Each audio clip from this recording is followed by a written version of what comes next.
Penyerang legenda bola sepak Malaysia iaitu almarhum Moqtaдар Hari telah tiba di eFootball. Mari kita lihat kehebatan Moqtaдар Hari di dalam permainan video eFootball. Let's go! Permainan pun bermula. Pada minit ke-6 saya dapat menjaringkan gol melalui kad almarhum Moqtaдар Hari ini. Almarhum Moqtaдар Hari ini membawa bola terus ke dalam kotak penalti pasukan Chile sebelum disudahkan beliau ke sudut tepi bawah kiri pintu gol lawan. Tengoklah model game ini, boleh dikatakan mirip persis seperti almarhum Moqtaдар Hari sebanyak 80% dengan misai dan ketinggian yang ada seperti almarhum Moqtaдар Hari di dunia nyata. Tidak menunggu lama, kad almarhum Moqtaдар Hari ini terus meledak untuk gol kedua pasukan, kali ini melalui gerakan dan tendangan ke dalam pintu gol lawan melalui sudut yang sama.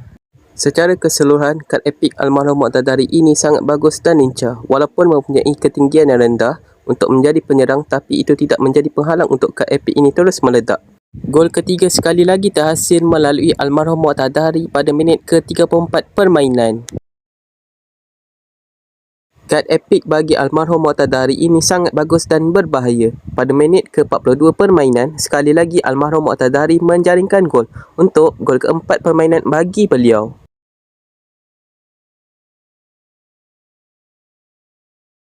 Lihatlah cara model game ini berlari dan menendang bola persis seperti almarhum Moqtaдар Hari di dunia nyata. Pada minit ke-47 permainan, pasukan Chile menjaringkan gol melalui Diego Valdés.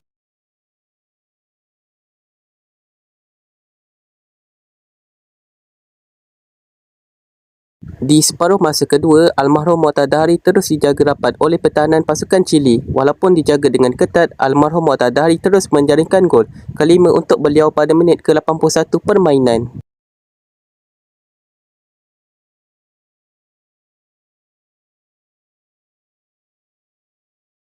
Kedua-dua pasukan terus melancarkan serangan dan setelah permainan berakhir, almarhum Moqtaдар Hari dinobatkan sebagai pemain terbaik perlawanan dengan rating sebanyak 8.5. Dan inilah statistik penuh permainan. Terdapat dua cara untuk mendapatkan kad almarhum Moqtaдар Hari ini. Cara pertama, korang boleh membelinya dengan harga serendah RM2.90 di shop eFootball Coin.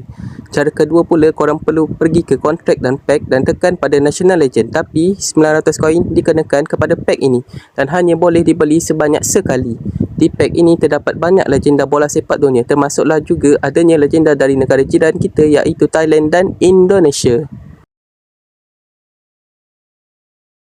Semoga info yang diberikan oleh saya ini bermanfaat untuk korang semua. Sebelum itu, saya ingin jelaskan yang saya bermain melawan AI yang levelnya berstatus legend dan bukannya amatur.